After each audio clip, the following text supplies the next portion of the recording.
बहुत पहला इत्थों बहुत दूर एक बहुत शानदार कैसल होया करदी सी। ऐसे कैसल विच एक बहुत सोहनी राणी रहंदी सी।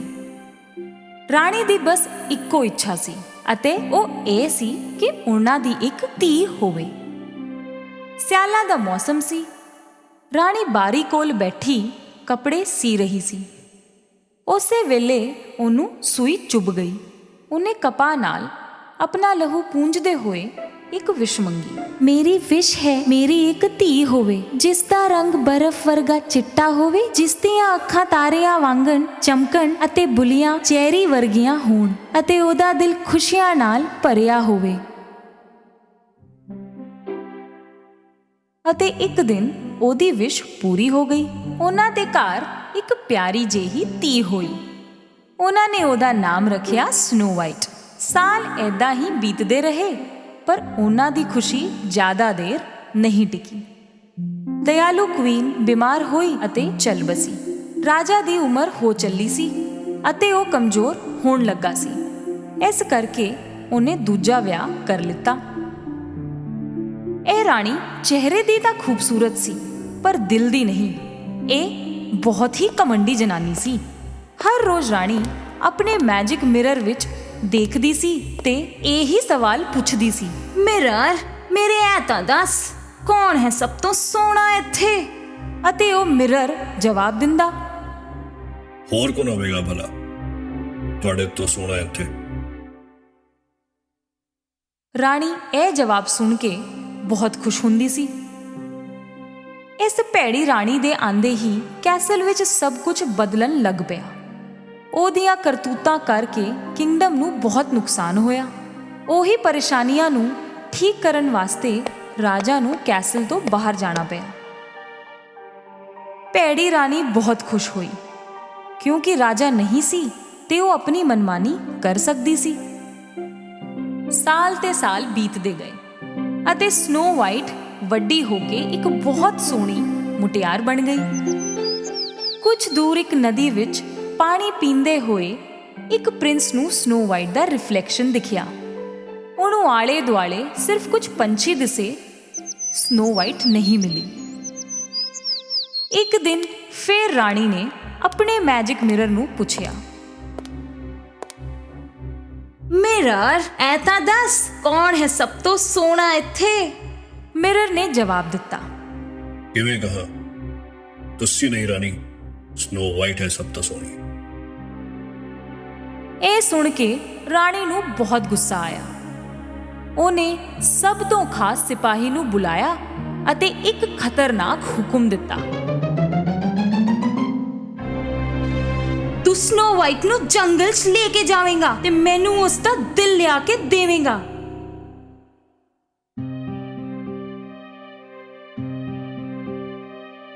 ਸਿਪਾਹੀ ਸਨੋ ਵਾਈਟ ਨੂੰ ਰਾਣੀ ਕੋਲ ਲੈ ਗਏ। ਕੀ ਹਾਲ ਚਾਲ ਸਨੋ ਵਾਈਟ? ਜਾਓ ਜ਼ਰਾ ਜੰਗਲ ਦੀ ਸੈਰ ਕਰਾਓ। ਸਾਡਾ ਸਭ ਤੋਂ ਖਾਸ ਹੰਟਰ ਤੁਹਾਡਾ ਖਿਆਲ ਰੱਖੇਗਾ। ਸਿਪਾਹੀ ਸਨੋ ਵਾਈਟ ਨੂੰ ਘਣੇ ਜੰਗਲ ਵਿੱਚ ਲੈ ਗਿਆ। ਉਹਨੂੰ ਆਪਣਾ ਕੰਮ ਕਰਨਾ ਸੀ।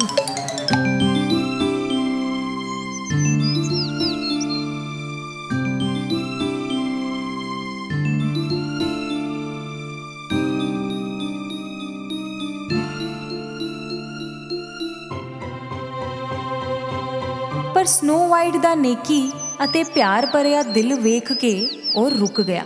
ਉਹਨੇ ਉਹਨੂੰ ਵਾਰਨਿੰਗ ਦਿੱਤੀ ਕਿ ਉਹ ਮੁੜ ਕੇ ਕਦੇ ਵੀ ਕੈਸਲ ਨਾ ਜਾਵੇ। ਸੂਰਜ ਢਲਦੇ ਹੀ ਉਹਨੂੰ ਉੱਥੇ ਛੱਡ ਕੇ ਸਿਪਾਹੀ ਕੈਸਲ ਮੁੜ ਗਿਆ।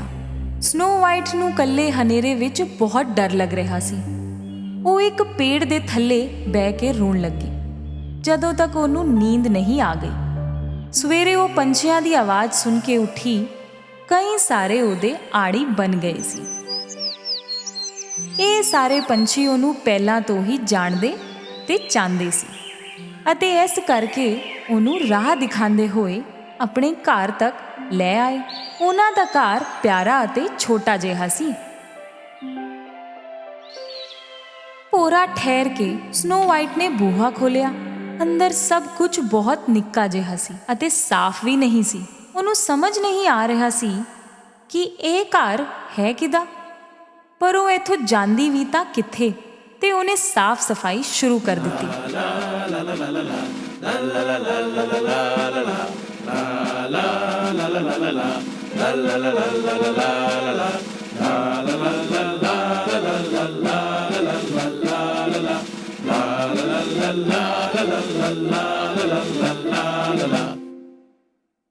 ਘਰ ਨੂੰ ਚਕਾਚਕ ਕਰਨ ਤੋਂ ਬਾਅਦ ਉਹਨੇ ਛੋਟੇ-ਛੋਟੇ ਭਾਂਡਿਆਂ ਵਿੱਚ ਬਣਾ ਕੇ ਕੁਝ ਖਾਧਾ। ਬਾਕੀ ਚੀਜ਼ਾਂ ਵਾਂਗ ਇਸ ਘਰ ਦੇ ਬੈੱਡ ਵੀ ਛੋਟੇ ਸੀ। ਸਨੋ ਵਾਈਟ ਇੰਨੀ ਥੱਕ ਚੁੱਕੀ ਸੀ ਕਿ ਉਹ ਜਿੱਥੇ ਸੀ ਉੱਥੇ ਹੀ ਸੋ ਸਕਦੀ ਸੀ। ਉਹਨੇ ਸੋਚਿਆ ਕਿ ਇੱਥੇ ਉਹ ਸੇਫ ਹੈ ਤੇ 3 ਬੈੱਡ ਜੋੜ ਕੇ ਉਹਨਾਂ ਉੱਤੇ ਸੋ ਗਈ। ਸਾਂਝ ਵੇਲੇ 7 ਡਵਾਰਫ ਜਿਨ੍ਹਾਂ ਦਾ ਇਹ ਘਰ ਸੀ ਕੰਮ ਕਰਕੇ ਮੁੜ ਕੇ ਆਪਣੇ ਘਰ ਆਏ। ਉਹਨਾਂ ਨੂੰ ਬੜੀ ਖੁਸ਼ੀ ਹੋਈ ਕਿ ਘਰ ਇੰਨਾ ਸਾਫ਼ ਸੀ ਅਤੇ ਵਧੀਆ ਖਾਣੇ ਦੀ ਵਾਸ਼ਨਾ ਵੀ ਆ ਰਹੀ ਸੀ। ਆਦਤ ਤੋਂ ਮਜਬੂਰ ਇੱਕ ਤੋਂ ਭੋਰਾ ਖਾਣਾ ਡਿੱਗ ਹੀ ਗਿਆ। ਇੱਕ ਡਵਾਰਫ ਸੋਚ ਰਿਹਾ ਸੀ ਕਿ ਹੋ ਕੀ ਰਿਹਾ ਹੈ ਇੱਥੇ। ਕੁਝ ਗੜਬੜ ਹੈ। ਕਿੰਨੇ ਕੀਤਾ ਇਹ ਸਾਰਾ ਕੰਮ ਅੱਜ? ਜੇ ਥੋੜਾ ਸੋ ਲਾ ਤਾਂ ਸ਼ਾਇਦ ਜਵਾਬ ਦੇ ਪਾਵਾਂ। ਸੱਤੋਂ ਡਵਾਰਫ ਹੌਲੀ ਜਿਹੇ ਉੱਤੇ ਆਪਣੇ ਬੈੱਡਰੂਮ ਵਿੱਚ ਗਏ। ਜਿੱਦਾਂ ਹੀ ਪਹੁੰਚੇ ਪੈਰਾਂ ਹੇਠ ਧਰਤੀ ਖਿਸਕ ਗਈ। ਇੰਨੀ ਸੋਹਣੀ ਇੱਕ ਕੁੜੀ ਉਹਨਾਂ ਦੇ ਬੈੱਡ ਤੇ ਸੁੱਤੀ ਪਈ ਸੀ। ਉਹਨਾਂ ਦੀ ਆਵਾਜ਼ ਸੁਣ ਕੇ ਸਨੋ ਵਾਈਟ ਦੀ ਨੀਂਦ ਟੁੱਟ ਗਈ। ਇੰਨੇ ਸਾਰੇ ਲੋਕਾਂ ਨੂੰ ਘੂਰਦੇ ਹੋਏ ਵੇਖ ਕੇ ਉਹ ਡਰ ਗਈ। ਥੋੜਾ ਡਰਦੇ ਹੋਏ ਉਹ ਬੋਲੀ, ਮੈਂ ਸਨੋ ਵਾਈਟ ਹਾਂ, ਮੈਨੂੰ ਮਾਫ ਕਰਿਓ ਜੇ ਮੇਰੇ ਤੋਂ ਕੋਈ ਵੀ ਭੁੱਲ ਹੋਈ। ਮੇਰਾ ਐਸਾ ਕੋਈ ਵੀ ਇਰਾਦਾ ਨਹੀਂ ਸੀ। ਉਹ ਤਾਂ ਅਸੀਂ ਵੀ ਜਾਣਦੇ ਆ, ਪਰ ਨਾ ਤੁਸੀਂ ਸਫਾਈ ਵੀ ਕਰੋ ਤੇ ਖਾਣਾ ਵੀ ਬਣਾਓ। ਡੌਕ ਬੋਲਿਆ, ਅਸੀਂ ਲੋਕੀ 7 ਡਵਾਰਫਸ ਆ। ਇਹ ਹੈਪੀ, ਗ੍ਰੰਪੀ, ਡੋਪੀ, ਸਨੀਜ਼ੀ, ਬੈਸ਼ਫੁਲ ਤੇ ਮੈਂ ਡੌਗ। ਔਰ ਆ ਰਿਹਾ ਸਲੀਪੀ। ਹਾਂ, ਮੈਨੂੰ ਸੌਣ ਦਿਓ। ਸਨੋ ਵਾਈਟ ਬਹੁਤ ਖੁਸ਼ ਸੀ ਕਿ ਹੁਣ ਉਹਦੇ 7 ਹੋਰ ਮਜ਼ੇਦਾਰ ਫਰੈਂਡ ਨੇ। ਉਹਨੇ ਉਹਨਾਂ ਨੂੰ ਆਪਣੀ ਪੂਰੀ ਕਹਾਣੀ ਦੱਸੀ। 7 ਡਵਾਰਫਸ ਨੂੰ ਬੜਾ ਅਫਸੋਸ ਹੋਇਆ ਕਿ ਉਹਦੇ ਨਾਲ ਨਾਇਨਸਾਫੀ ਹੋਈ ਹੈ। ਉਹਨਾਂ ਨੇ ਉਹਨੂੰ ਆਪਣੇ ਨਾਲ ਰਹਿਣ ਲਈ ਕਿਹਾ। ਸਨੋ ਵਾਈਟ ਮੰਨ ਗਈ ਅਤੇ ਉਹ ਹਮੇਸ਼ਾ ਉਹਨਾਂ ਦੀ ਮਦਦ ਕਰਦੀ ਰਹਿੰਦੀ ਸੀ। ਉਹਨਾਂ ਦੇ ਦਿਨ ਬੜੇ ਮਜ਼ੇ ਨਾਲ ਬੀਤ ਰਹੇ ਸੀ, ਪਰ ਬਹੁਤ ਲੰਬੀ ਨਹੀਂ ਚੱਲਣ ਵਾਲੀ ਸੀ ਉਹਨਾਂ ਦੀ ਇਹ ਪਾਰਟੀ। ਇੱਕ ਦਿਨ ਭੈੜੀ ਰਾਣੀ ਨੇ ਮੈਜਿਕ ਮਿਰਰ ਨੂੰ ਫੇਰ ਉਹੀ ਸਵਾਲ ਪੁੱਛਿਆ, ਮਿਰਰ, ਮੈਨੂੰ ਇਹ ਤਾਂ ਦੱਸ, ਕੌਣ ਹੈ ਸਭ ਤੋਂ ਸੋਹਣੀ ਇੱਥੇ? ਮਾਫ ਕਰਿਓ ਰਾਣੀ, ਸਾਡੀ ਸਨੋ ਵਾਈਟ ਹੈ ਸਭ ਤੋਂ ਸੋਹਣੀ। ਪਰ ਰਾਣੀ ਨੂੰ ਤਾਂ ਇਹ ਲੱਗਿਆ ਸੀ ਕਿ ਉਹ ਮਰ ਚੁੱਕੀ ਹੈ। ਉਹਨੂੰ ਨਹੀਂ ਪਤਾ ਸੀ ਕਿ ਸਿਪਾਹੀ ਨੇ ਕੰਮ ਨਹੀਂ ਕੀਤਾ ਅਤੇ ਆਪੇ ਹੀ ਇਹ ਕੰਮ ਮੁਕਾਉਣ ਦਾ ਸੋਚਿਆ। ਉਸ ਘਰ ਵਿੱਚ ਇੱਕ ਸੁਹਾਣੀ ਸਵੇਰ ਸੀ। ਸਨੋ ਵਾਈਟ 7 ਡਵਾਰਫਸ ਨੂੰ ਕੰਮ ਤੇ ਭੇਜ ਰਹੀ ਸੀ, ਉਹਨਾਂ ਨੂੰ ਇੱਕ ਕਿਸ ਦੇ ਕੇ। ਡੌਕ ਨੇ ਆਪਣੀ ਵਾਰਨਿੰਗ ਸਨੋ ਵਾਈਟ ਨੂੰ ਉਸ ਦਿਨ ਵੀ ਦੱਸੀ। ਸਾਡੇ ਰੂਲਸ ਯਾਦ ਹੈ ਨਾ, ਕੋਈ ਵੀ ਉੱਪਰੋਂ ਬੰਦਾ ਆਏ, ਬੂਹਾ ਖੜਕਾਏ ਤੇ ਖੋਲਣਾ ਨਹੀਂ। ਓਕੇ ਡੌਕ, ਪਰ ਤੁਸੀਂ ਦੇਰ ਨਾ ਕਰਿਓ। ਸਨੋ ਵਾਈਟ ਖਾਣਾ ਬਣਾ ਰਹੀ ਸੀ। ਉਸੇ ਵੇਲੇ ਬੂਹੇ ਤੇ ਖਟਖਟ ਹੋਈ। ਡਵਾਰਫਸ ਇਸ ਟਾਈਮ ਤਾਂ ਨਹੀਂ ਮੁੜ ਕੇ ਆਉਂਦੇ। ਕੌਣ ਹੈ ਉੱਥੇ? ਡੌਕ, ਤੁਸੀਂ ਹੋ? ਬਾਹਰੋਂ ਇੱਕ ਬੁੱਢੀ ਜਨਾਨੀ ਦੀ ਆਵਾਜ਼ ਆਈ। ਮੈਂ ਵਿਚਾਰੀ ਤੁਹਾਡਾ ਕੀ ਵਿਗਾੜ ਦਵਾਂਗੀ, ਖੋਲੋ ਤਾਂ ਸਹੀ। ਪੀਪ ਹੋਲ ਵਿੱਚੋਂ ਵੇਖਿਆ ਤਾਂ ਇੱਕ ਕਮਜ਼ੋਰ ਜਿਹੀ ਬੁੱਢੀ ਜਨਾਨੀ ਦਿਸੀ। ਉਹਨੇ ਸੋਚਿਆ, ਇਹ ਭਲਾ ਕੀ ਨੁਕਸਾਨ ਕਰੂਗੀ ਮੇਰਾ, ਅਤੇ ਉਹਨੇ ਬੂਹਾ ਖੋਲ ਦਿੱਤਾ। ਹਾਏ ਮੇਰੀ ਸੋਹਣੀ ਕੁੜੀ, ਮੈਂ ਇੱਥੋਂ ਲੰਘ ਰਹੀ ਸੀ, ਜੇ ਕੁਝ ਖਾਣ ਨੂੰ ਦੇ ਦਿੰਦੀ ਧੀਏ, ਸੀਸਾਂ ਦਵਾਂਗੀ ਤੈਨੂੰ। ਸਨੋ ਵਾਈਟ ਨੇ ਉਹਨੂੰ ਅੰਦਰ ਬੁਲਾਇਆ ਤੇ ਗਰਮ ਖਾਣਾ ਦਿੱਤਾ।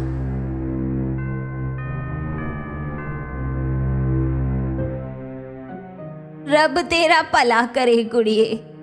ਮੇਰੇ ਕੋਲ ਪੈਸੇ ਤਾਂ ਹੈ ਨਹੀਂ, ਪਰ ਇੱਕ ਬਹੁਤ ਵਧੀਆ ਐਪਲ ਹੈ। ਇਸ ਐਪਲ ਦੀ ਇੱਕ ਇੱਕ ਬਾਈਟ ਵਿੱਚ ਜਾਦੂ ਹੈ। ਸਨੋ ਵਾਈਟ ਨੇ ਛੇਤੀ ਹੀ ਉਹਦੀ ਇੱਕ ਬਾਈਟ ਲਿੱਤੀ ਅਤੇ ਉਹ ਚੱਕਰ ਖਾ ਕੇ ਡਿੱਗ ਪਈ। ਇਹ ਬੁੱਢੀ ਜਨਾਨੀ ਹੋਰ ਕੋਈ ਨਹੀਂ ਬਲਕਿ ਉਹ ਹੀ ਭੈੜੀ ਰਾਣੀ ਸੀ ਅਤੇ ਉਸ ਐਪਲ ਵਿੱਚ ਜਾਦੂ ਨਹੀਂ, ਜ਼ਹਿਰ ਸੀ। ਉਹਦੀ ਇੱਕ ਬਾਈਟ ਵਿੱਚ ਇੰਨਾ ਜ਼ਹਿਰ ਸੀ ਕਿ ਸਨੋ ਵਾਈਟ ਐਸੀ ਨੀਂਦ ਵਿੱਚ ਸੋ ਜਾਵੇ ਕਿ ਫੇਰ ਕਦੀ ਉੱਠ ਹੀ ਨਾ ਸਕੇ।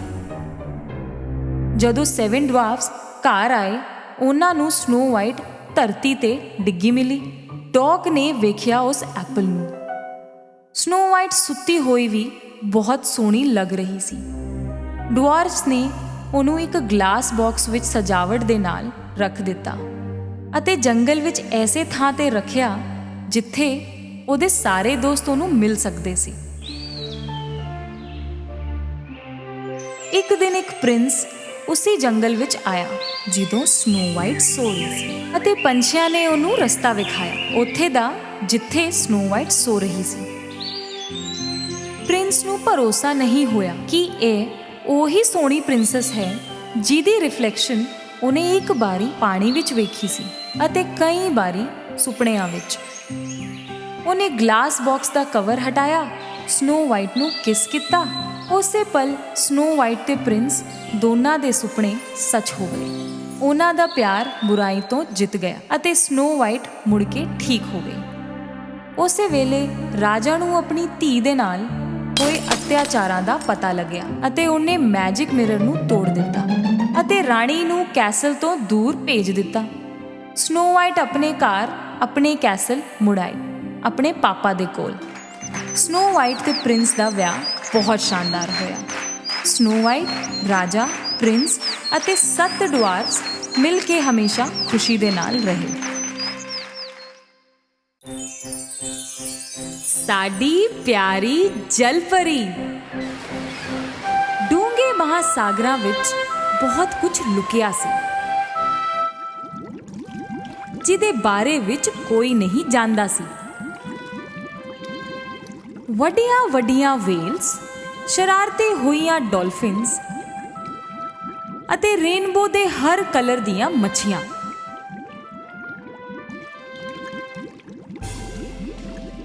ਉਸ ਤੋਂ ਵੀ ਥੱਲੇ ਜਿੱਥੇ ਸੂਰਜ ਦੀਆਂ ਕਿਰਨਾਂ ਵੀ ਨਹੀਂ ਪਹੁੰਚਦੀਆਂ ਸੀ, ਉੱਥੇ ਸੀ ਡੀਪ ਸੀ ਕਿੰਗਡਮ। ਉੱਥੋਂ ਦੇ ਲੋਕੀ ਬਾਕੀ ਪ੍ਰਾਣੀਆਂ ਦੇ ਨਾਲ ਬੜੇ ਹੀ ਪ੍ਰੇਮ ਨਾਲ ਰਹਿੰਦੇ ਸੀ। ਉੱਥੋਂ ਦੇ ਬਾਦਸ਼ਾਹ ਆਪਣੀ ਮਾਂ ਅਤੇ 6 ਧੀਆਂ ਨਾਲ ਰਹਿੰਦੇ ਸੀ ਅਤੇ ਸਮੁੰਦਰਾਂ ਤੇ ਰਾਜ ਕਰਦੇ ਸੀ। ਬਾਦਸ਼ਾਹ ਨੂੰ ਆਪਣੀ ਧੀਆਂ ਨਾਲ ਬਹੁਤ ਪਿਆਰ ਸੀ। ਉਹਨਾਂ ਨੂੰ ਡਰ ਸੀ ਕਿ ਕਦੀ ਨਾ ਕਦੀ ਧਰਤੀ ਦੇ ਲੋਕ ਉਹਨਾਂ ਦੀ ਧੀਆਂ ਨੂੰ ਨੁਕਸਾਨ ਪਹੁੰਚਾਉਣਗੇ। ਇਸ ਲਈ ਉਹ ਉਹਨਾਂ ਨੂੰ ਪਾਣੀ ਦੇ ਉੱਪਰਲੇ ਹਿੱਸੇ ਵਿੱਚ ਤੈਰਨ ਦੀ ਪਰਮਿਸ਼ਨ ਨਹੀਂ ਦਿੰਦੇ ਸੀ। ਸਮੁੰਦਰ ਤੋਂ ਬਾਹਰ ਰਹਿਣ ਵਾਲੇ ਸਾਰੇ ਲੋਕ ਮਾੜੇ ਨੇ। ਉਹ ਲੋਕੀ ਮਾੜੇ ਕਿਉਂ ਨੇ ਡੈਡੀ?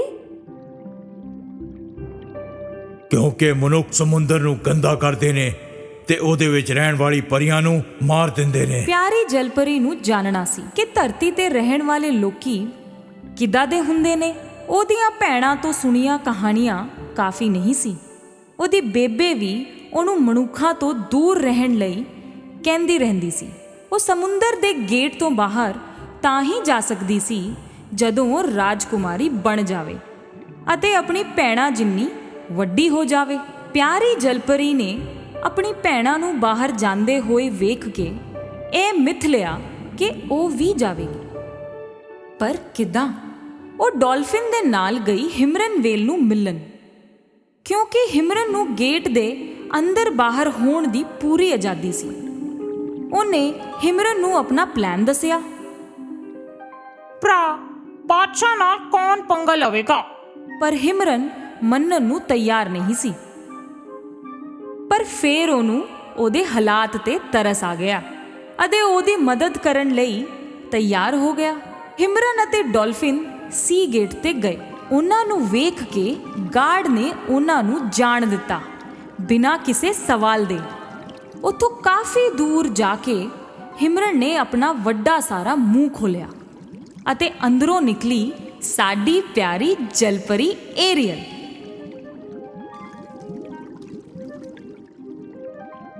ਏਰੀਅਲ ਹਿਮਰਨ ਦੀ ਮਦਦ ਨਾਲ ਸਮੁੰਦਰ ਦੇ ਉੱਤੇ ਤੱਕ ਗਈ। ਉਹਨੇ ਪਹਿਲੀ ਵਾਰੀ ਹਵਾ ਨੂੰ ਮਹਿਸੂਸ ਕੀਤਾ ਅਤੇ ਨੀਲਾ ਅਸਮਾਨ ਪਹਿਲੀ ਵਾਰੀ ਵੇਖਿਆ। ਕਿੰਨਾ ਚੰਗਾ ਹੈ। ਉਸੇ ਘੜੀ ਏਰੀਅਲ ਨੂੰ ਮਿਊਜ਼ਿਕ ਸੁਣਾਈ ਦਿੱਤਾ। ਕਿੱਥੋਂ ਆ ਰਹੀ ਸੀ ਇਹ ਧੁਨ? ਉਹਨੇ ਵੇਖਿਆ ਕੋਲ ਹੀ ਇੱਕ ਸ਼ਿਪ ਸੀ। ਉਹਨੇ ਪਹਿਲੀ ਵਾਰੀ ਇੱਕ ਸ਼ਿਪ ਨੂੰ ਵੇਖਿਆ ਸੀ। ਇਹਨੂੰ ਸ਼ਿਪ ਕਹਿੰਦੇ ਨੇ ਨਾ, ਚਲੋ ਚਲੀਏ। ਡਾਲਫਿਨ ਉਹਨੂੰ ਕਹਿੰਦਾ ਰਿਹਾ ਨਾ ਜਾਣ ਵਾਸਤੇ, ਪਰ ਉਹ ਦੂਰ ਨਿਕਲ ਚੁੱਕੀ ਸੀ। ਛੇਤੀ ਛੇਤੀ ਜਾ ਰਹੀ ਸੀ ਸ਼ਿਪ ਵੱਲ। ਇਹ ਸ਼ਿਪ ਕਿਸੇ ਬਾਦਸ਼ਾਹ ਦੀ ਸੀ। ਉਹ ਆਪਣੇ ਪੁੱਤਰ ਪ੍ਰਿੰਸ ਐਰਿਕ ਦਾ ਬਰਥਡੇ ਸੈਲੀਬ੍ਰੇਟ ਕਰ ਰਹੀ ਸੀ। ਉਹ ਆਪਣੇ ਪੁੱਤਰ ਦਾ ਵਿਆਹ ਛੇਤੀ ਤੋਂ ਛੇਤੀ ਕਰਨਾ ਚਾਹੁੰਦੇ ਸੀ। ਤਾਂ ਹੀ ਤਾਂ ਸਾਰੀਆਂ ਸਿੰਗਲ ਪ੍ਰਿੰਸੈਸਸ ਨੂੰ ਇਸ ਪਾਰਟੀ ਵਿੱਚ ਸੱਦਿਆ ਗਿਆ ਸੀ। ਇਹ ਤਾਂ ਪ੍ਰਿੰਸ ਹੈ ਤੇ ਮਨੁੱਖ ਵੀ। ਡਾਲਫਿਨ ਨੇ ਫੇਰ ਵਾਰਨਿੰਗ ਦਿੱਤੀ। ਏਰੀਅਲ ਨੇ ਪ੍ਰਿੰਸ ਦੀ ਧੁਨ ਉੱਤੇ ਬੜਾ ਸੋਹਣਾ ਗਾਇਆ।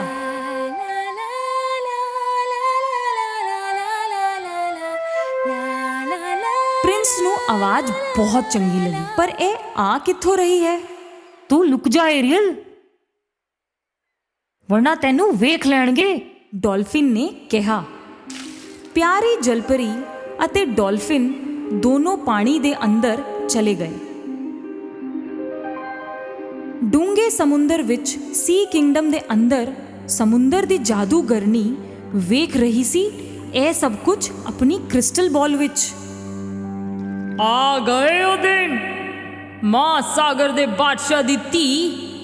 ਇੱਕ ਮਨੁੱਖ ਦੇ ਨਾਲ ਤੂਫਾਨ ਆ ਜਾ, ਤਬਾਹੀ ਮਚਾ ਜਾ, ਸਮੁੰਦਰ ਦੇ ਉੱਤੇ ਆਪਣਾ ਜ਼ੋਰ ਦਿਖਾ ਜਾ। ਜਾਦੂਗਰਨੀ ਦੇ ਏਦਾਂ ਕਹਿੰਦੇ ਹੀ ਖਤਰਨਾਕ ਲਹਿਰਾਂ ਪ੍ਰਿੰਸ ਦੇ ਸ਼ਿਪ ਵੱਲ ਨੂੰ ਤੁਰਨ ਲੱਗ ਪਈਆਂ ਅਤੇ ਉਹ ਪੱਥਰਾਂ ਵੱਲ ਜਾਣ ਲੱਗ ਪਈ। ਪਿਆਰੀ ਜਲਪਰੀ ਨੂੰ ਇਹ ਵੇਖ ਕੇ ਬਹੁਤ ਫਿਕਰ ਹੋਣ ਲੱਗੀ। ਇਹ ਸ਼ਿਪ ਤਾਂ ਟਕਰਾ ਕੇ ਟੁੱਟ ਕੇ ਡੁੱਬ ਜਾਵੇਗੀ। ਸਾਨੂੰ ਉਹਨਾਂ ਦੀ ਮਦਦ ਕਰਨੀ ਚਾਹੀਦੀ ਹੈ।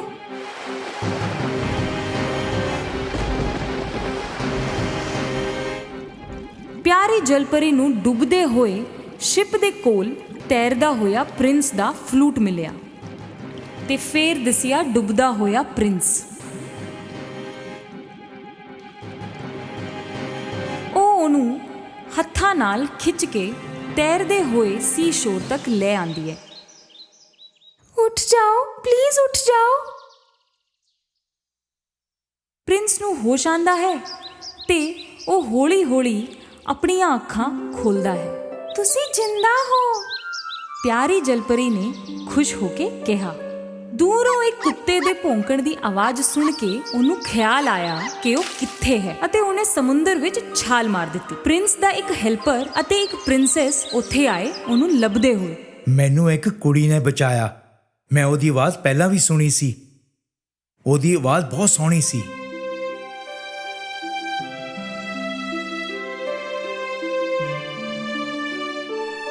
ਪਿਆਰੀ ਜਲਪਰੀ ਵਾਪਸ ਡੀਪ ਸੀ ਕਿੰਗਡਮ ਵਿੱਚ ਆ ਚੁੱਕੀ ਸੀ। ਪ੍ਰਿੰਸ ਦਾ ਫਲੂਟ ਉਹਦੇ ਕੋਲ ਹੀ ਸੀ। ਉਹ ਉਹਨਾਂ ਦੇ ਬਾਰੇ ਹੀ ਸੋਚ ਰਹੀ ਸੀ। ਉਦੋਂ ਹੀ ਬਾਦਸ਼ਾਹ ਉੱਥੇ ਆਂਦੇ ਨੇ ਅਤੇ ਫਲੂਟ ਨੂੰ ਵੇਖਦੇ ਨੇ। ਉਹਨਾਂ ਨੂੰ ਵੇਖਦੇ ਹੀ ਪਤਾ ਲੱਗ ਜਾਂਦਾ ਹੈ ਕਿ ਇਹ ਕਿਸੇ ਮਨੁੱਖ ਦੀ ਹੈ। ਸਾਡੇ ਕੁਝ ਨਿਯਮ ਨੇ ਅਤੇ ਸਭ ਨੂੰ ਉਹਨਾਂ ਦਾ ਪਾਲਣ ਕਰਨਾ ਚਾਹੀਦਾ ਹੈ, ਖਾਸ ਕਰ ਮੇਰੇ ਬੱਚਿਆਂ ਨੂੰ। ਕੀ ਇਹ ਸੱਚ ਹੈ ਕਿ ਤੂੰ ਕਿਸੇ ਮਨੁੱਖ ਨੂੰ ਡੁੱਬਣ ਤੋਂ ਬਚਾਇਆ? ਮੈਨੂੰ ਬਚਾਣਾ ਪਿਆ, ਨਹੀਂ ਤਾਂ ਪ੍ਰਿੰਸ ਉੱਥੇ ਹੀ ਮਰ ਜਾਂਦਾ, ਏਰੀਅਲ ਨੇ ਮੁੜ ਕੇ ਜਵਾਬ ਦਿੱਤਾ। ਬਸ ਕਰੋ, ਮਨੁੱਖ ਚੰਗੇ ਨਹੀਂ ਹੁੰਦੇ। ਉਹਨਾਂ ਦੀ ਦੁਨੀਆ ਤੇ ਸਾਡੀ ਦੁਨੀਆ ਵਿੱਚ ਕੋਈ ਰਿਸ਼ਤਾ ਨਹੀਂ ਹੋ ਸਕਦਾ। ਗੁੱਸੇ ਨਾਲ ਲਾਲ ਬਾਦਸ਼ਾਹ ਦੇ ਜਾਣ ਪਿੱਛੋਂ ਏਰੀਅਲ ਨੇ ਮਿਥ ਲਿਆ ਕਿ ਹੁਣ ਤਾਂ ਕਰਨਾ ਹੀ ਹੈ। ਏਰੀਅਲ ਸਿੱਧੀ ਗਈ ਸਮੁੰਦਰ ਦੀ ਜਾਦੂਗਰਨੀ ਦੇ ਕੋਲ ਅਤੇ ਉਸ ਤੋਂ ਮਦਦ ਮੰਗੀ। ਮਦਦ ਤਾਂ ਉਹ ਕਰ ਦੇਵੇਗੀ, ਪਰ ਬਦਲੇ ਵਿੱਚ ਉਹਨੂੰ ਆਪਣੀ ਫੀ ਚਾਹੀਦੀ ਹੈ, ਬਹੁਤ ਮਹਿੰਗੀ ਫੀ। ਮੈਂ ਇੱਕ ਦਵਾਈ ਬਣਾਵਾਂਗੀ ਜਿਹੜੀ ਤੈਨੂੰ ਮਨੁੱਖ ਬਣਾ ਦੇਵੇਗੀ। ਤੇਰੇ 2 ਪੈਰ ਵੀ ਨਿਕਲ ਆਣਗੇ। ਬਦਲੇ ਵਿੱਚ ਮੈਨੂੰ ਚਾਹੀਦੀ ਹੈ ਤੇਰੀ ਆਵਾਜ਼। ਮੇਰੀ ਆਵਾਜ਼? ਪਰ ਕਿਉਂ? ਥੱਕ ਹਾਰ ਕੇ ਪਿਆਰੀ ਜਲਪਰੀ ਮੰਨ ਹੀ ਗਈ, ਕਿਉਂਕਿ ਇਹ ਉਹਦੇ ਵਾਸਤੇ ਬਹੁਤ ਜ਼ਰੂਰੀ ਸੀ। ਯਾਦ ਰੱਖੀ, ਤੀਸਰੇ ਦਿਨ ਦੇ ਮੁੱਕਣ ਤੱਕ, ਮਤਲਬ ਚੌਥੇ ਦਿਨ ਦੇ ਸੂਰਜ ਚੜ੍ਹਨ ਤੋਂ ਪਹਿਲਾਂ ਪ੍ਰਿੰਸ ਨੂੰ ਤੇਰੇ ਨਾਲ ਪਿਆਰ ਹੋਣਾ ਚਾਹੀਦਾ ਹੈ, ਵਰਨਾ ਤੂੰ ਫੇਰ ਤੋਂ ਜਲਪਰੀ ਬਣ ਜਾਵੇਂਗੀ ਅਤੇ ਪ੍ਰਿੰਸ ਕਦੀ ਵੀ ਤੇਰਾ ਨਹੀਂ ਹੋਵੇਗਾ।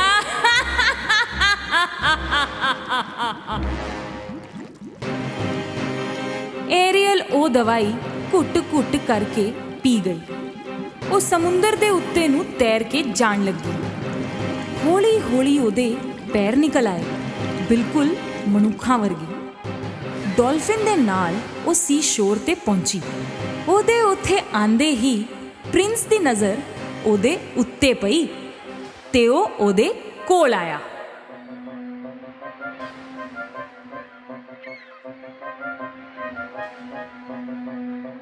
ਤੂੰ ਅਸੀਂ ਕਿਤੇ ਮਿਲੇ ਹਾਂ ਨਾ?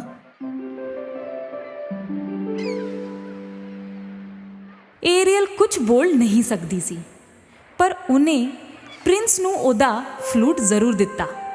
ਪ੍ਰਿੰਸ ਨੇ ਉਸ ਦਿਨ ਵਾਲੀ ਧੁਨ ਫੇਰ ਬਜਾਈ। ਏਰੀਅਲ ਨੇ ਇਸ਼ਾਰਾ ਕੀਤਾ ਕਿ ਉਸ ਨੇ ਇਹ ਧੁਨ ਪਹਿਲਾਂ ਵੀ ਸੁਣੀ ਹੈ। ਇਹੀ ਧੁਨ ਵਜਾਉਂਦੇ ਹੋਏ ਮੈਂ ਤੁਹਾਨੂੰ ਵੇਖਿਆ ਸੀ, ਤੁਹਾਡੀ ਆਵਾਜ਼ ਸੁਣੀ ਸੀ ਅਤੇ ਫਿਰ ਤੁਸੀਂ ਮੈਨੂੰ ਡੁੱਬਣ ਤੋਂ ਬਚਾਇਆ ਸੀ। ਤੁਹਾਨੂੰ ਹੀ ਲੱਭ ਰਿਹਾ ਸੀ। ਪ੍ਰਿੰਸ ਨੂੰ ਪੱਕਾ ਯਕੀਨ ਸੀ ਕਿ ਉਹ ਕੁੜੀ ਏਰੀਅਲ ਹੀ ਸੀ ਜਿਸ ਨੇ ਉਹਨੂੰ ਬਚਾਇਆ ਸੀ, ਪਰ ਉਹ ਕੁੜੀ ਤਾਂ ਇੱਕ ਜਲਪਰੀ ਸੀ। ਉਹਦੀ ਬੜੀ ਸੋਹਣੀ ਆਵਾਜ਼ ਸੀ। ਏਰੀਅਲ ਵਿਚਾਰੀ ਚਾਹੁੰਦੀ ਤਾਂ ਸੀ, ਪਰ ਗੱਲ ਨਹੀਂ ਕਰ ਸਕੀ। ਮੈਨੂੰ ਲੱਗਿਆ ਤੂੰ ਇੱਕ ਜਲਪਰੀ ਹੈ। ਆਪਣੀ ਆਵਾਜ਼ ਤਾਂ ਉਹ ਜਾਦੂਗਰਨੀ ਨੂੰ ਦੇ ਆਈ ਸੀ। ਪ੍ਰਿੰਸ ਨੂੰ ਲੱਗਿਆ ਕਿ ਇਹ ਉਹ ਕੁੜੀ ਨਹੀਂ ਹੈ ਜਿਸ ਨੇ ਉਹਨੂੰ ਬਚਾਇਆ ਸੀ। ਫੇਰ ਵੀ ਉਹਨੇ ਉਹਦੀ ਮਦਦ ਕਰਨ ਲਈ ਸੋਚਿਆ। ਪ੍ਰਿੰਸ ਪਿਆਰੀ ਜਲਪਰੀ ਨੂੰ ਆਪਣੇ ਮਹਿਲ ਵਿੱਚ ਲੈ ਆਇਆ। ਬਾਦਸ਼ਾਹ ਨੇ ਵਿਆਹ ਦੀਆਂ ਤਿਆਰੀਆਂ ਕਰਨ ਦਾ ਹੁਕਮ ਦਿੱਤਾ। ਉਹ ਆਪਣੇ ਪੁੱਤਰ ਦਾ ਵਿਆਹ ਇੱਕ ਰਾਜਕੁਮਾਰੀ ਨਾਲ ਕਰਨ ਵਾਲਾ ਸੀ। ਵਿਚਾਰੀ ਪਿਆਰੀ ਜਲਪਰੀ ਹੁਣ ਚੁੱਪਚਾਪ ਵੇਖਣ ਤੋਂ ਇਲਾਵਾ ਕੁਝ ਕਰ ਵੀ ਨਹੀਂ ਸਕਦੀ ਸੀ। ਜਦ ਤੱਕ ਬੋਲੇ ਨਾ, ਪ੍ਰਿੰਸ ਨੂੰ ਪਤਾ ਕਿਵੇਂ ਲੱਗੇ? ਉਹਨੂੰ ਜਾਦੂਗਰਨੀ ਦੀ ਗੱਲ ਯਾਦ ਆਈ। ਯਾਦ ਰੱਖੀ, ਤੀਸਰੇ ਦਿਨ ਦੇ ਮੁੱਕਣ ਤੱਕ, ਮਤਲਬ ਚੌਥੇ ਦਿਨ ਦੇ ਸੂਰਜ ਚੜ੍ਹਨ ਤੋਂ ਪਹਿਲਾਂ ਪ੍ਰਿੰਸ ਨੂੰ ਤੇਰੇ ਨਾਲ ਪਿਆਰ ਹੋਣਾ ਚਾਹੀਦਾ ਹੈ, ਵਰਨਾ ਤੂੰ ਫੇਰ ਤੋਂ ਜਲਪਰੀ ਬਣ ਜਾਵੇਂਗੀ। ਵੇਖਦੇ ਵੇਖਦੇ ਪਹਿਲੇ 2 ਦਿਨ ਨਿਕਲ ਗਏ। ਹੁਣ ਤੀਸਰਾ ਦਿਨ ਆ ਗਿਆ। ਉਸੇ ਦਿਨ ਬਾਦਸ਼ਾਹ ਅਤੇ ਉਹਨਾਂ ਦੀ ਬੇਗਮ ਆਪਣੇ ਪੁੱਤਰ ਦਾ ਵਿਆਹ ਗੁਆਂਢ ਦੇ ਰਾਜ ਦੀ ਪ੍ਰਿੰਸੈਸ ਨਾਲ ਕਰਵਾਉਣ ਵਾਸਤੇ ਨਿਕਲ ਗਏ। ਵਿਚਾਰੀ ਏਰੀਅਲ ਬੋਲ ਹੀ ਨਹੀਂ ਸਕੀ ਪ੍ਰਿੰਸ ਨੂੰ ਕਿ ਉਹ ਉਹੀ ਹੈ ਜਿਹਨੂੰ ਉਹ ਲੱਭ ਰਿਹਾ ਸੀ। ਪ੍ਰਿੰਸ ਨੇ ਮੰਨ ਲਿਆ ਕਿ ਜੋ ਵੀ ਉਹਨੇ ਵੇਖਿਆ ਸੀ ਉਹ ਇੱਕ ਸੁਪਨਾ ਸੀ। ਏਰੀਅਲ ਨੂੰ ਸਿਰਫ ਇੱਕ ਹੀ ਆਸ ਸੀ, ਪ੍ਰਿੰਸ ਲਈ ਉਹਦੀ ਚਾਹਤ। ਚੌਥੇ ਦਿਨ ਦਾ ਸੂਰਜ ਚੜ੍ਹਨ ਵਾਲਾ ਸੀ। ਏਰੀਅਲ ਦਾ ਰੋਣਾ ਰੁਕ ਨਹੀਂ ਰਿਹਾ ਸੀ ਅਤੇ ਉਸੇ ਵੇਲੇ ਕੋਈ ਜਾਦੂ ਜਿਹਾ ਹੋਇਆ। ਪਹਿਲਾਂ ਉਹਦੀਆਂ ਸਭ ਭੈਣਾਂ ਆਈਆਂ ਅਤੇ ਫੇਰ ਆਈ ਬੇਬੇ। ਮੇਰੀ ਪਿਆਰੀ ਧੀਏ, ਅਸੀਂ ਇੱਥੇ ਆਏ ਹਾਂ ਉਸ ਜਾਦੂਗਰਨੀ ਦੀ ਕੈਦ ਵਿੱਚੋਂ ਤੈਨੂੰ ਬਾਹਰ ਕੱਢਣ ਵਾਸਤੇ।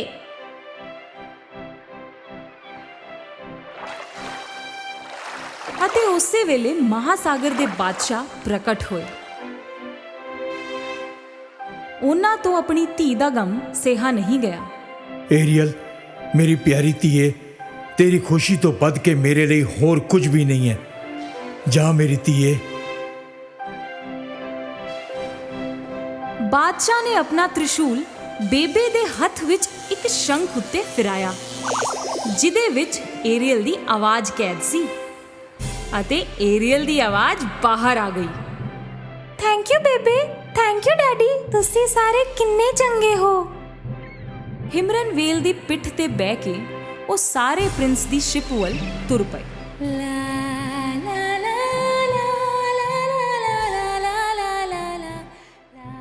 ਪ੍ਰਿੰਸ ਤੇ ਪ੍ਰਿੰਸੈਸ ਦਾ ਵਿਆਹ ਹੋਣ ਹੀ ਵਾਲਾ ਸੀ ਕਿ ਪ੍ਰਿੰਸ ਰੁਕ ਗਿਆ ਅਚਾਨਕ। ਉਹਨੂੰ ਜਲਪਰੀ ਦੀ ਮਿੱਠੀ ਆਵਾਜ਼ ਸੁਣਾਈ ਦਿੱਤੀ।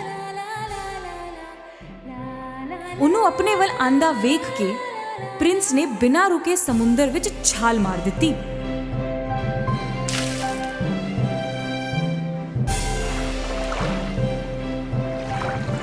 ਮੈਂ ਜਾਣਦਾ ਸੀ ਉਹ ਤੂੰ ਹੀ ਸੀ।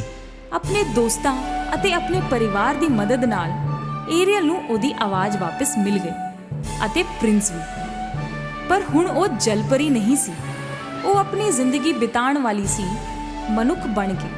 ਏਰੀਅਲ ਤੇ ਪ੍ਰਿੰਸ ਦੀ ਦੁਨੀਆ ਬਸੀ, ਦੋਸਤੀ, ਸ਼ਾਂਤੀ ਅਤੇ ਪ੍ਰੇਮ ਦੇ ਸੁਨੇਹੇ ਦੇ ਨਾਲ, ਸਮੁੰਦਰ ਅਤੇ ਧਰਤੀ ਤੇ ਵਿਚਕਾਰ।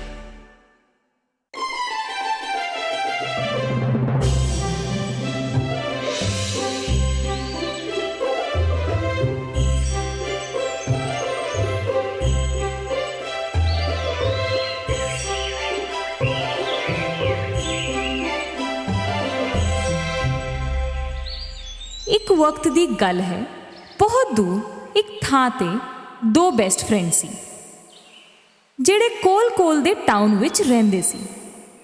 ਉਹਨਾਂ ਦੇ ਨਾਮ ਸੀ ਕੇ ਅਤੇ ਗ੍ਰੇਡਾ। ਕੇ ਅਤੇ ਗ੍ਰੇਡਾ ਨੇ ਇੱਕ ਰੋਜ਼ ਲਾਇਆ ਆਪਣੇ ਵਿਹੜੇ ਵਿੱਚ, ਆਪਣੇ ਪਿਆਰ ਦੀ ਨਿਸ਼ਾਨੀ ਮੰਨ ਕੇ।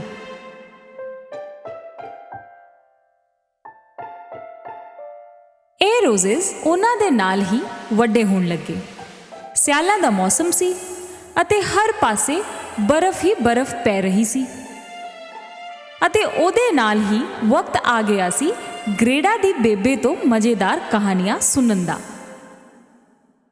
ਇਹ ਸਿਆਲ ਤੇ ਬਰਫ਼ ਕਿੱਥੋਂ ਆਉਂਦੇ ਨੇ? ਬਹੁਤ ਦੂਰ ਤੋਂ, ਬੇਬੇ ਨੇ ਜਵਾਬ ਦਿੱਤਾ ਅਤੇ ਸ਼ੁਰੂ ਕੀਤੀ ਆਪਣੀ ਕਹਾਣੀ। ਇੱਕ ਦੇਸ਼ ਸੀ, ਬਰਫ਼ ਹੀ ਬਰਫ਼ ਹਰ ਪਾਸੇ। ਉੱਥੋਂ ਦੀ ਰਾਣੀ ਕੱਲੀ ਰਹਿੰਦੀ ਸੀ ਆਪਣੀ ਬਰਫ਼ ਦੀ ਕੈਸਲ ਵਿੱਚ, ਜਿਹੜਾ ਉਹਨੇ ਆਪੇ ਹੀ ਬਣਾਇਆ ਸੀ। ਇਹ ਸਨੋ ਕੁਈਨ ਬੜੀ ਸੋਹਣੀ ਸੀ ਅਤੇ ਗੋਰੀ ਵੀ ਬਰਫ਼ ਵਰਗੀ। ਪਰ ਸਨੋ ਕੁਈਨ ਦਿਲ ਦੀ ਮਾੜੀ ਸੀ। ਆਈਸ ਕੈਸਲ ਵਿੱਚ ਕਈ ਸਾਰੇ ਰਾਜ਼ ਲੁਕੋ ਕੇ ਰੱਖੇ ਹੋਏ ਸੀ। ਉਹਦਾ ਆਈਸ ਮਿਰਰ ਵੀ ਇੱਕ ਜਾਦੂ ਦਾ ਮਿਰਰ ਸੀ। ਇਹਦੇ ਵਿੱਚ ਹੀ ਉਹ ਦੁਨੀਆ ਵਿੱਚ ਕਿੱਥੇ ਕੀ ਹੋ ਰਿਹਾ ਹੈ ਸਭ ਵੇਖ ਸਕਦੀ ਸੀ।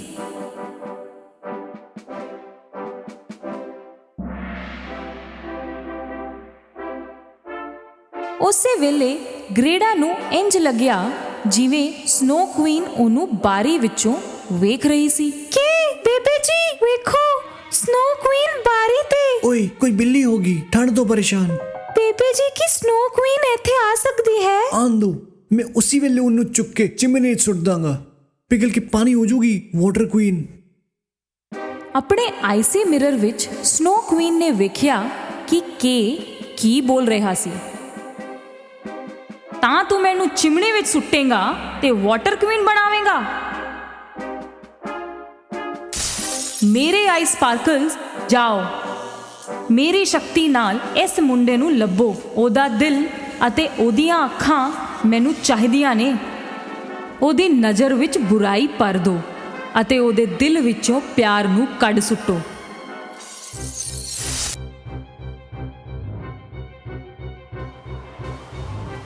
ਹੌਲੀ-ਹੌਲੀ ਇੱਕ ਬਰਫੀਲੀ ਹਨੇਰੀ ਗ੍ਰੇਡਾ ਦੇ ਘਰ ਦੇ ਕੋਲ ਤੇਜ਼ ਹੋਣ ਲੱਗੀ। ਆਈ ਸਪਾਰਕਲ ਉਹਦੇ ਵੱਲ ਨੂੰ ਹੀ ਆ ਰਹੇ ਸੀ। ਬਾਹਰ ਕੀ ਹੋ ਰਿਹਾ ਹੈ ਇਹ ਵੇਖਣ ਲਈ ਕੇ ਨੇ ਬਾਰੀ ਖੋਲੀ। ਗ੍ਰੇਡਾ ਉਸੇ ਵੇਲੇ ਜ਼ੋਰ ਨਾਲ ਬੋਲੀ, ਪਰ ਦੇਰ ਹੋ ਚੁੱਕੀ ਸੀ। ਮੇਰੀਆਂ ਅੱਖਾਂ, ਕੁਝ ਪੈ ਗਿਆ ਅੱਖਾਂ 'ਚ ਔਰ ਦਿਲ ਵਿੱਚ। ਕੀ ਹੈ ਇਹ ਸਭ? ਅਤੇ ਉਸੇ ਵੇਲੇ ਆਈ ਸਪਾਰਕਲਸ ਨੇ ਸਨੋ ਕੁਈਨ ਦਾ ਕੰਮ ਕਰ ਦਿੱਤਾ ਸੀ।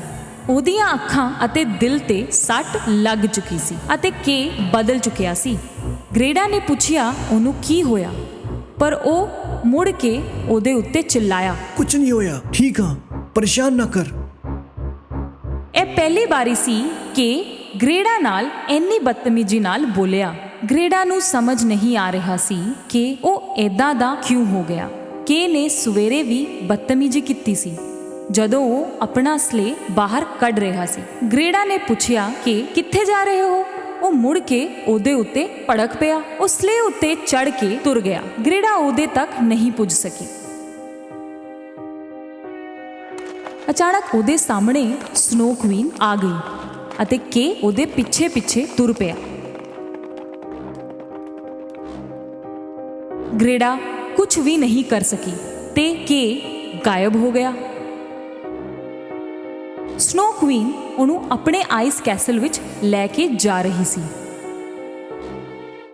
ਗ੍ਰੇਡਾ ਬਾਰੀ ਤੇ ਖੜੀ ਉਹਦੀ ਰਾਹ ਵੇਖਦੀ ਰਹੀ।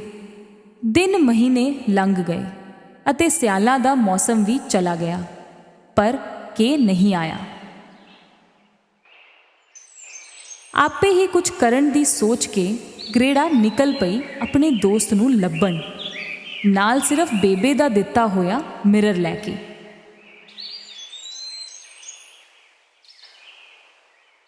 ਬਹਾਦਰ ਗ੍ਰੇਡਾ ਨੇ ਰਸਤੇ ਵਿੱਚ ਹਰ ਇੱਕ ਬੰਦੇ ਨੂੰ ਪੁੱਛਿਆ ਕਿ ਉਹਨਾਂ ਨੇ ਕੇ ਨੂੰ ਵੇਖਿਆ ਹੈ।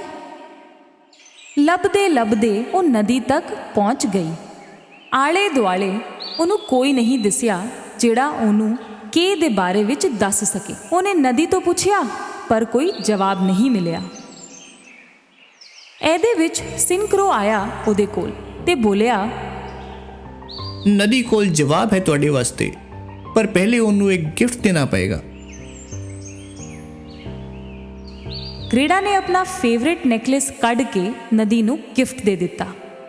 ਉਸੇ ਵੇਲੇ ਇੱਕ ਜਾਦੂ ਜਿਹਾ ਹੋਇਆ ਅਤੇ ਇੱਕ ਬੋਟ ਹਾਜ਼ਰ ਹੋ ਗਈ। ਗ੍ਰੇਡਾ ਨੇ ਸੋਚਿਆ ਕਿ ਨਦੀ ਨੂੰ ਉਹਦਾ ਗਿਫਟ ਚੰਗਾ ਲੱਗਿਆ ਹੈ ਅਤੇ ਬੋਟ ਉਹਨੂੰ ਰਿਟਰਨ ਗਿਫਟ ਦਿੱਤਾ ਹੈ। ਉਹਦੇ ਚੜ੍ਹਦੇ ਹੀ ਬੋਟ ਆਪੇ ਤੁਰ ਪਈ।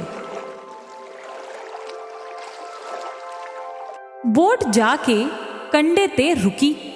ਉੱਥੇ ਇੱਕ ਸੀਕ੍ਰੇਟ ਗਾਰਡਨ ਸੀ ਜਿਹਦੇ ਵਿੱਚ ਫੁੱਲ ਹੀ ਫੁੱਲ ਸੀ, ਰੰਗ ਬਿਰੰਗੇ। ਇੰਨਾ ਸੋਹਣਾ ਗਾਰਡਨ ਉਹਨੇ ਪਹਿਲਾਂ ਕਦੇ ਨਹੀਂ ਵੇਖਿਆ ਸੀ, ਪਰ ਕੁਝ ਗੜਬੜ ਸੀ। ਇਹਨਾਂ ਫੁੱਲਾਂ ਵਿੱਚ ਵਾਸ਼ਨਾ ਨਹੀਂ ਸੀ।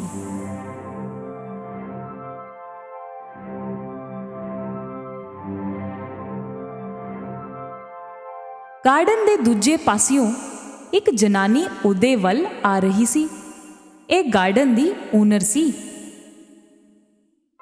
ਕੀ ਹਾਲ ਚਾਲ ਪਿਆਰੀ ਕੁੜੀਏ, ਮੁਸਕਰਾ ਕੇ ਉਹਨੇ ਕਿਹਾ ਅਤੇ ਉਹਨੂੰ ਅਚਾਨਕ ਮਹਿਸੂਸ ਹੋਇਆ ਕਿ ਉਹਦੇ ਗਾਰਡਨ ਦੇ ਫੁੱਲਾਂ ਵਿੱਚੋਂ ਵਾਸ਼ਨਾ ਫੇਰ ਤੋਂ ਆ ਰਹੀ ਹੈ। ਆਮ ਸੌਰੀ, ਮੈਂ ਤੁਹਾਡੀ ਪਰਮਿਸ਼ਨ ਲਿੱਤੇ ਬਿਨਾਂ ਆ ਗਈ। ਕੋਈ ਗੱਲ ਨਹੀਂ ਧੀਏ, ਚੰਗਾ ਹੋਇਆ ਤੂੰ ਇੱਥੇ ਆਈ। ਕਈ ਸਾਲਾਂ ਤੋਂ ਕੋਈ ਆਇਆ ਹੀ ਨਹੀਂ ਮੇਰੇ ਗਾਰਡਨ ਵਿੱਚ। ਤੂੰ ਕੱਲੀ ਇੱਥੇ ਕੀ ਕਰ ਰਹੀ ਹੈ? ਗ੍ਰੇਡਾ ਨੇ ਫਲਾਵਰ ਲੇਡੀ ਨੂੰ ਕਿਹਾ ਕਿ ਉਹ ਆਪਣੇ ਦੋਸਤ ਕੇ ਨੂੰ ਲੱਭ ਰਹੀ ਹੈ, ਪਰ ਫਲਾਵਰ ਲੇਡੀ ਨੇ ਕਿਹਾ ਕਿ ਗ੍ਰੇਡਾ ਤੋਂ ਪਹਿਲਾਂ ਸਾਲਾਂ ਤੱਕ ਉਹਨੇ ਕੋਈ ਹੋਰ ਬੰਦਾ ਇੱਥੇ ਨਹੀਂ ਵੇਖਿਆ। ਤਾਂ ਮੈਨੂੰ ਫਿਰ ਮੁੜ ਕੇ ਰੋਡ ਤੇ ਜਾਣਾ ਚਾਹੀਦਾ ਹੈ। ਮੈਨੂੰ ਕੇ ਨੂੰ ਲੱਭਣਾ ਪਵੇਗਾ। ਫਲਾਵਰ ਲੇਡੀ ਨਹੀਂ ਚਾਹੁੰਦੀ ਸੀ ਕਿ ਗ੍ਰੇਡਾ ਕਿਤੇ ਵੀ ਜਾਵੇ, ਇਸ ਕਰਕੇ ਉਹਨੇ ਇੱਕ ਝੂਠ ਬੋਲਿਆ। ਕੀ ਨਾਮ ਦੱਸਿਆ? ਸ਼ਾਇਦ ਵੇਖਿਆ ਹੋਵੇ ਉਹਨੂੰ ਕਿਤੇ। ਗ੍ਰੇਡਾ ਨੇ ਫਲਾਵਰ ਲੇਡੀ ਨੂੰ ਸਭ ਕੁਝ ਦੱਸਿਆ ਅਤੇ ਜਦੋਂ ਫਲਾਵਰ ਲੇਡੀ ਨੇ ਸਨੋ ਕੁਈਨ ਦਾ ਨਾਮ ਸੁਣਿਆ, ਉਹ ਭੜਕ ਗਈ। Snow Queen? ਉਹਦਾ ਤਾਂ ਨਾਮ ਵੀ ਨਾ ਲੈ। ਉਹਦੇ ਕਰਕੇ ਹੀ ਮੇਰੇ ਫੁੱਲਾਂ ਵਿੱਚੋਂ ਵਾਸ਼ਨਾ ਚਲੀ ਗਈ ਸੀ। ਫਿਰ ਅਚਾਨਕ ਉਹਦਾ ਦਿਲ ਕੀਤਾ ਕਿ ਉਹ ਗ੍ਰੇਡਾ ਦੇ ਬਾਲ ਬਣਾਵੇ। ਗ੍ਰੇਡਾ ਨੂੰ ਸਮਝ ਨਹੀਂ ਆਇਆ ਕਿ ਕਿਉਂ, ਪਰ ਉਹਨੇ ਜਿੱਦ ਕੀਤੀ। ਗ੍ਰੇਡਾ ਨੂੰ ਇਹ ਨਹੀਂ ਪਤਾ ਸੀ ਕਿ ਉਹ ਇੱਕ ਜਾਦੂਈ ਕੰਘੀ ਸੀ। ਇਸ ਕੰਘੀ ਦੇ ਜਾਦੂ ਨਾਲ ਗ੍ਰੇਡਾ ਸਭ ਕੁਝ ਭੁੱਲ ਗਈ। ਹੁਣ ਸਿਰਫ ਖੁਸ਼ੀਆਂ ਯਾਦ ਸੀ। ਫਲਾਵਰ ਲੇਡੀ ਮਾੜੀ ਨਹੀਂ ਸੀ। ਉਹਨੇ ਇਹ ਸਭ ਚੰਗੀ ਨੀਅਤ ਨਾਲ ਕੀਤਾ ਸੀ। ਜਦੋਂ ਉਹ ਆਪਣੀ ਨੀਂਦ ਵਿੱਚੋਂ ਜਾਗੀ, ਗ੍ਰੇਡਾ ਨੂੰ ਕੁਝ ਯਾਦ ਨਹੀਂ ਰਿਹਾ। ਉਹ ਇੱਥੇ ਕਿੱਦਾਂ ਆਈ, ਕਿਉਂ ਆਈ, ਕੁਝ ਵੀ ਨਹੀਂ। ਫਿਰ ਉਹਨੂੰ 2 ਰੋਜ਼ਸ ਦਿਸੇ ਫਲਾਵਰ ਲੇਡੀ ਦੇ ਹੈਟ ਵਿੱਚ ਅਤੇ ਕੁਝ ਯਾਦ ਆਉਣ ਲੱਗਾ। ਪਿਆਰ ਦੇ ਅੱਗੇ ਕਿਹੜਾ ਜਾਦੂ ਚੱਲਿਆ ਹੈ। ਉਹਨੂੰ ਨਹੀਂ ਪਤਾ ਸੀ ਉਹ ਕਿੰਨੀ ਦੇਰ ਇੱਥੇ ਸੁੱਤੀ ਰਹੀ। ਪਰ ਉਹਦੀਆਂ ਪਿਆਰੀਆਂ ਯਾਦਾਂ ਮੁੜ ਆਈਆਂ। ਉਹ ਫੇਰ ਨਦੀ ਕੋਲ ਗਈ ਅਤੇ ਬੋਟ ਤਾਂ ਉੱਥੇ ਹੀ ਸੀ, ਪਰ ਜਾਣਾ ਕਿੱਥੇ ਹੈ ਇਹ ਪਤਾ ਨਹੀਂ ਸੀ। ਉਸੇ ਵੇਲੇ ਇੱਕ ਕਰੋ ਉਹਦੇ ਕੋਲ ਆਇਆ। ਲੱਗਦਾ ਸੀ ਜਿਵੇਂ ਉਹ ਕੁਝ ਦੱਸਣ ਦੀ ਕੋਸ਼ਿਸ਼ ਕਰ ਰਿਹਾ ਹੋਵੇ ਅਤੇ ਗ੍ਰੇਡਾ ਉਹਦੇ ਪਿੱਛੇ ਪਿੱਛੇ ਤੁਰ ਪਈ ਅਤੇ ਉਹ ਪਹੁੰਚੇ ਆਈਸ ਸੀ ਵਿੱਚ। ਉੱਥੇ ਹੀ ਇੱਕ ਪਾਇਰੇਟ ਸ਼ਿਪ ਤੇ ਜਾ ਕੇ ਉਹ ਕਰੋ ਬੈਠ ਗਿਆ। ਗ੍ਰੇਡਾ ਹੌਲੀ ਜਿਹੇ ਉਸ ਸ਼ਿਪ ਕੋਲ ਪਹੁੰਚੀ। ਤਾਂ ਇਹ ਸ਼ਿਪ ਮੈਨੂੰ ਲੈ ਕੇ ਜਾਵੇਗਾ ਕੁਈਨ ਦੀ ਕੈਸਲ? ਅਚਾਨਕ ਕੁਝ ਪਾਇਰੇਟ ਉੱਥੇ ਆ ਗਏ ਅਤੇ ਉਹਨਾਂ ਵਿੱਚੋਂ ਇੱਕ ਪਾਇਰੇਟ ਕੁੜੀ ਨੇ ਗ੍ਰੇਡਾ ਨਾਲ ਗੱਲ ਕੀਤੀ। ਤੂੰ ਉੱਥੇ ਜਾਵੇਗੀ ਜਿੱਥੇ ਅਸੀਂ ਜਾਵਾਂਗੇ ਅਤੇ ਅਸੀਂ ਕਿਤੇ ਵੀ ਨਹੀਂ ਜਾ ਰਹੇ। ਉਸੇ ਵੇਲੇ ਸਨੋ ਕੁਈਨ ਕੋਸ਼ਿਸ਼ ਕਰ ਰਹੀ ਸੀ ਕਿ ਆਪਣਾ ਪਾਸਟ ਭੁੱਲ ਜਾਵੇ। ਕਾਫੀ ਕੁਝ ਤਾਂ ਉਹ ਭੁੱਲ ਗਿਆ ਸੀ, ਪਰ ਗ੍ਰੇਡਾ ਉਹਨੂੰ ਨਹੀਂ ਭੁੱਲ ਰਹੀ ਸੀ। ਬਹੁਤ ਜਲਦੀ ਤੇਰਾ ਦਿਲ ਵੀ ਠੰਡਾ ਕਰ ਦਵਾਂਗੀ, ਫੇਰ ਕੁਝ ਵੀ ਨਹੀਂ ਯਾਦ ਰਹੇਗਾ ਤੈਨੂੰ। ਪਾਇਰੇਟ ਗਰਲ ਨੂੰ ਜਦੋਂ ਪਤਾ ਲੱਗਿਆ ਗ੍ਰੇਡਾ ਤੇ ਕੇ ਦੀ ਕਹਾਣੀ ਦਾ, ਉਹਨੇ ਕਿਹਾ ਕਿ ਉਹਨੂੰ ਭੁੱਲ ਜਾ, ਕਿਉਂਕਿ ਉਹਦਾ ਨਿਕਲਣਾ ਇੰਪੋਸੀਬਲ ਹੈ। ਮੇਰਾ ਬੈਸਟ ਫਰੈਂਡ ਹੈ ਕਿ ਮੈਂ ਉਹਨੂੰ ਲੱਭ ਕੇ ਹੀ ਰਵਾਂਗੀ। ਪਾਇਰੇਟ ਗਰਲ ਨੂੰ ਇਹ ਜ਼ਿੱਦ ਅਜੀਬ ਲੱਗ ਰਹੀ ਸੀ। ਐਕਚੁਅਲੀ ਉਹ ਚਾਹੁੰਦੀ ਸੀ ਕਿ ਉਹ ਉਹਦੇ ਨਾਲ ਹੀ ਰਹੇ, ਉਹਦੀ ਫਰੈਂਡ ਬਣ ਕੇ, ਪਰ ਗ੍ਰੇਡਾ ਜਿੱਦ ਦੀ ਪੱਕੀ ਸੀ। ਉਹਨੂੰ ਤਾਂ ਮੈਂ ਬਚਾਉਣਾ ਹੀ ਹੈ। ਉਹਦੀ ਕੋਈ ਦੋਸਤ ਨਹੀਂ ਸੀ, ਇਸ ਕਰਕੇ ਪਾਇਰੇਟ ਗਰਲ ਨੂੰ ਗ੍ਰੇਡਾ ਦੀ ਇਹ ਜ਼ਿੱਦ ਬੜੀ ਚੰਗੀ ਲੱਗੀ ਅਤੇ ਉਹ ਉਹਦੇ ਨਾਲ ਤੁਰ ਪਈ। ਅਗਲੀ ਸਵੇਰ ਉਹ ਉਹਦੇ ਵਾਸਤੇ ਇੱਕ ਰੇਂਡੀਅਰ ਲੈ ਕੇ ਆਈ। ਇਹ ਪੂਰੇ ਸਨੋ ਕਿੰਗਡਮ ਦੀ ਫਾਸਟੈਸਟ ਰੇਂਡੀਅਰ ਸੀ। ਉਹ ਗ੍ਰੇਡਾ ਨੂੰ ਰਾਹ ਦੱਸਣ ਵਾਲੀ ਸੀ।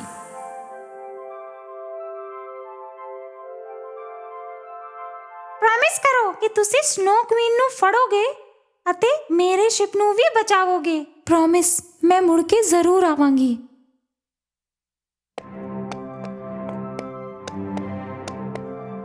ਰੇਂਡੀਅਰ ਉੱਤੇ ਬਹਿ ਕੇ ਗ੍ਰੇਡਾ ਜਾ ਰਹੀ ਸੀ। ਉਹਨੂੰ ਪਹਿਲਾਂ ਇਹ ਜਾਣਨਾ ਸੀ ਕਿ ਸਨੋ ਕੁਈਨ ਨੂੰ ਕਿਵੇਂ ਹਰਾਣਾ ਹੈ ਅਤੇ ਰੇਂਡੀਅਰ ਉਹਨੂੰ ਇਹ ਸੀਕ੍ਰੇਟ ਦੱਸਣ ਵਾਲੀ ਸੀ। ਕਾਫੀ ਦੇਰ ਤੁਰ ਕੇ ਉਹ ਨਾਰਥ ਪੋਲ ਪਹੁੰਚੇ। ਉਹਨੂੰ ਇੱਕ 올ਡ ਮੈਨ ਮਿਲਿਆ। ਤੇ ਤੁਸੀਂ ਉਹ ਮਿਰਰ ਤੋੜ ਦਿੱਤਾ ਹੈ ਨਾ? ਗ੍ਰੇਡਾ ਨੂੰ ਸਮਝ ਨਹੀਂ ਆਇਆ ਕਿ 올ਡ ਮੈਨ ਨੂੰ ਮਿਰਰ ਦੇ ਬਾਰੇ ਵਿੱਚ ਕਿਵੇਂ ਪਤਾ ਸੀ, ਪਰ ਉਹਨੂੰ ਇਹ ਪਤਾ ਸੀ ਕਿ ਉਹ ਸਹੀ ਥਾਂ ਆਈ ਹੈ ਤੇ ਉਹਨੇ ਉਹਨਾਂ ਨੂੰ ਉਹ ਮਿਰਰ ਦਿਖਾਇਆ। ਤੇ ਮੈਂ ਸਨੋ ਕੁਈਨ ਨੂੰ ਇਹਦੇ ਨਾਲ ਹੀ ਹਰਾ ਦੇਵਾਂਗੀ। ਇਹ ਤਾਂ ਮੈਜਿਕ ਮਿਰਰ ਹੈ। ਇਹਦੇ 'ਚ ਸੱਚ ਦਿਖਦਾ ਹੈ, ਸਿਰਫ ਸੱਚ। ਅਗਰ ਸੱਚ ਕਿੱਥੇ ਲੁਕਿਆ ਹੋਵੇ ਤਾਂ ਵੀ ਦਿਖਦਾ ਹੈ। ਪਿਆਰ ਨਾਲੋਂ ਜ਼ਿਆਦਾ ਸਟਰੋਂਗ ਤਾਂ ਕੁਝ ਵੀ ਨਹੀਂ ਹੁੰਦਾ। ਇਸ ਕਰਕੇ ਅਸਲੀ ਤਾਕਤ ਤਾਂ ਸਾਡੇ ਵਿੱਚ ਹੈਗੀ ਹੀ ਹੈ, ਪਿਆਰ ਦੀ ਤਾਕਤ। ਗ੍ਰੇਡਾ ਨੂੰ ਪਤਾ ਲੱਗਿਆ ਕਿ ਸਨੋ ਕੁਈਨ ਕੌਣ ਸੀ।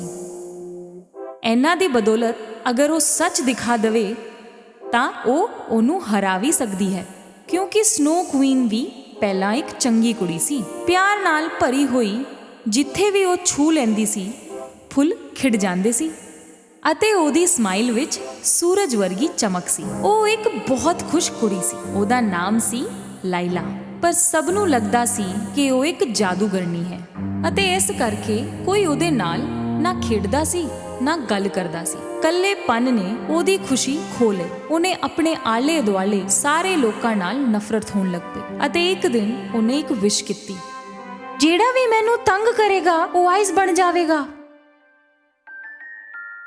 ਅਤੇ ਫਿਰ ਉਹਨੇ ਆਪਣਾ ਸਨੋ ਕੈਸਲ ਬਣਾਇਆ, ਸਭ ਤੋਂ ਦੂਰ, ਕੱਲੇ, ਖੁਸ਼ੀਆਂ ਤੋਂ ਵੀ ਦੂਰ। ਗ੍ਰੇਡਾ ਸਨੋ ਕੈਸਲ ਵਿੱਚ ਪਹੁੰਚੀ ਅਤੇ ਉਹਨੇ ਉੱਥੇ ਕੇ ਨੂੰ ਵੇਖਿਆ, ਆਈਸ ਦੀਆਂ ਮੂਰਤੀਆਂ ਬਣਾਉਂਦੇ ਹੋਏ। ਆਖਿਰ ਮੈਨੂੰ ਤੂੰ ਮਿਲ ਗਿਆ ਕੇ। ਤੂੰ ਭੁੱਲ ਗਿਆ ਮੈਨੂੰ? ਮੈਂ ਗ੍ਰੇਡਾ। ਕੇ ਨੇ ਗ੍ਰੇਡਾ ਵੱਲ ਵੇਖਿਆ ਪਰ ਪਛਾਣਿਆ ਨਹੀਂ। ਇੱਥੇ ਮੌਜੂਦ ਹਰ ਚੀਜ਼ ਦੀ ਤਰ੍ਹਾਂ ਇਹਦਾ ਦਿਲ ਵੀ ਬਰਫ਼ ਦਾ ਬਣ ਚੁੱਕਿਆ ਹੈ। ਗ੍ਰੇਡਾ ਨੇ ਉਹਦੀ ਗੱਲ ਨੂੰ ਅਣਸੁਣਾ ਕਰ ਦਿੱਤਾ। ਛੱਡ ਇਹਨੂੰ, ਇਹ ਹੁਣ ਮੇਰਾ ਹੈ। ਮੈਂ ਤੈਨੂੰ ਵੀ ਬਰਫ਼ ਦਾ ਬਣਾ ਦੇਵਾਂਗੀ। नहीं करेंगी तू ऐदा कि आई लव यू। ਉਹਨੂੰ ਯਾਦ ਆਇਆ। ग्रेडा, हाँ मैनू याद आया। ਗੁੱਸੇ ਵਿੱਚ ਸਨੋ ਕੁਈਨ ਨੇ ਆਪਣਾ ਵੌਂਡ ਘੁਮਾਇਆ ਜ਼ੋਰ ਨਾਲ ਅਤੇ ਉਸ ਵਿੱਚੋਂ ਨਿਕਲੀ ਖਤਰਨਾਕ ਕਰਸ ਆਫ ਆਈਸ। ਉਸੇ ਵੇਲੇ ਗ੍ਰੇਡਾ ਨੇ ਆਪਣਾ ਮਿਰਰ ਕੱਢਿਆ ਅਤੇ ਉਹ ਕਰਸ ਉਹਦੇ ਨਾਲ ਟਕਰਾ ਕੇ ਗਾਇਬ ਹੋ ਗਿਆ। ਸਨੋ ਕੁਈਨ ਨੇ ਗ੍ਰੇਡਾ ਦੇ ਮਿਰਰ ਵਿੱਚ ਵੇਖਿਆ ਅਤੇ ਉਹਨੂੰ ਕੁਝ ਅਜੀਬ ਲੱਗਿਆ, ਕਿਉਂਕਿ ਉਹਨੂੰ ਉਹਦੇ ਵਿੱਚ ਦਿਸਿਆ ਲਾਇਲਾ ਦਾ ਚਿਹਰਾ। ਅਚਾਨਕ ਸਨੋ ਕੁਈਨ ਆਪਣੇ ਪਿਆਰੇ ਜਿਹੇ ਰੂਪ ਵਿੱਚ ਬਦਲ ਗਈ। ਉਹ ਲਾਇਲਾ ਬਣ ਗਈ। Thank you very much. हुण मैं जानदी हाँ कि मैं कौन हाँ। मैं फिर तो आजाद हो गई हाँ। Bye bye. ਕੇ ਤੇ ਗ੍ਰੇਡਾ ਇੱਕ ਦੂਜੇ ਨੂੰ ਵੇਖ ਕੇ ਮੁਸਕਰਾਏ। ਹੁਣ ਤੋਂ ਉਹ ਹਮੇਸ਼ਾ ਨਾਲ-ਨਾਲ ਰਹਿਣਗੇ, ਨਾਲ-ਨਾਲ ਵੱਡੇ ਹੋਣਗੇ। ਉਹਨਾਂ ਦੋਨੋਂ ਰੋਜ਼ਸ ਦੀ ਤਰ੍ਹਾਂ ਜਿਹੜੇ ਉਹਨਾਂ ਦੇ ਵਿਹੜੇ ਵਿੱਚ ਸੀ।